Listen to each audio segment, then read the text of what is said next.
India में जब demon slayer का फाइनल आर्क आया ना, लिटरली हर एनिमे फैन एक ही चीज बोल रहा था, ब्रो ग्योमे ने तो पूरा शो ही लूट लिया। और अगर तुमने ये फाइट अभी तक प्रॉपर्ली नहीं देखी तो मे बी तुमने डीमन स्लेयर का बेस्ट हिस्सा मिस कर दिया है, क्योंकि ये फाइट नॉर्मल फाइट नहीं थी। ये एक ऐसा टकराव था जो सिर्फ तलवारों की लड़ाई नहीं बल्कि फिलॉसफीज की भिड़ंत थी। एक तरफ मूजन, वो डीमन जो कभी इंसान था और अपनी ही इनसिक्योरिटी से हारकर मॉन्स्टर बन गया, और दूसरी तरफ ग्योमे हिमेजिमा, एक अंधा साधु जो अंदर से किसी रॉक की तरह शांत लेकिन उतना ही अनब्रेकेबल भी था। अब सोचो, ये फाइट इतनी वायरल क्यों हुई? क्या बस इसलिए क्योंकि एनिमेशन अच्छी थी, या क्योंकि मूजान का डिजाइन बैड एस था? नहीं ब्रो, वायरल तो ये इसलिए हुई क्योंकि ये फाइट हमें अंदर से शेक कर देती है।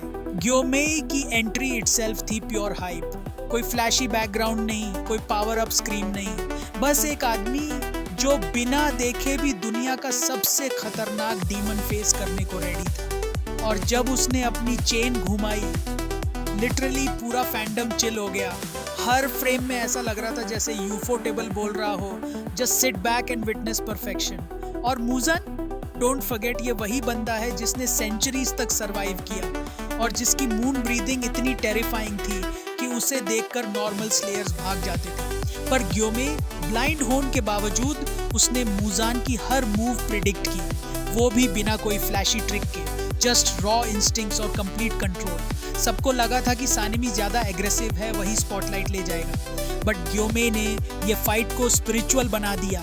जब मूजन उसे नीचा दिखाने की कोशिश करता है, ग्योमे कामली जवाब देता है, न शब्दों से नहीं एक्शंस से।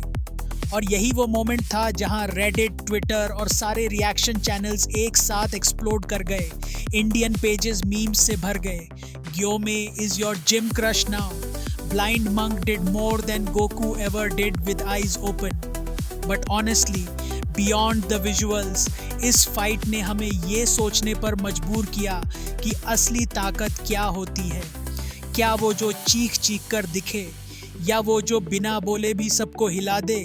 मूजन इमॉर्टल था लेकिन हार गया। ग्योमे जिंदा नहीं बचा लेकिन जीत गया। अब तुम ही सोचो, कौन रियल विनर था? मूजन जो पूरी जिंदगी एक आइडेंटिटी क्राइसिस में जिया, या ग्योमे जिसने अपनी लिमिटेशंस को अपना स्ट्रेंथ बना लिया? और अगर अभी भी तुम सोच रहे हो कि ये बस एक अच्छी एनिमेटेड फाइट थी, तो मे बी तुम्हें फिर से देखनी चाहिए विद कॉन्टेक्स्ट। तब समझ में आएगा कि ये सिर्फ एक कैरेक्टर फाइट नहीं थी, ये एक फिलॉसफी थी।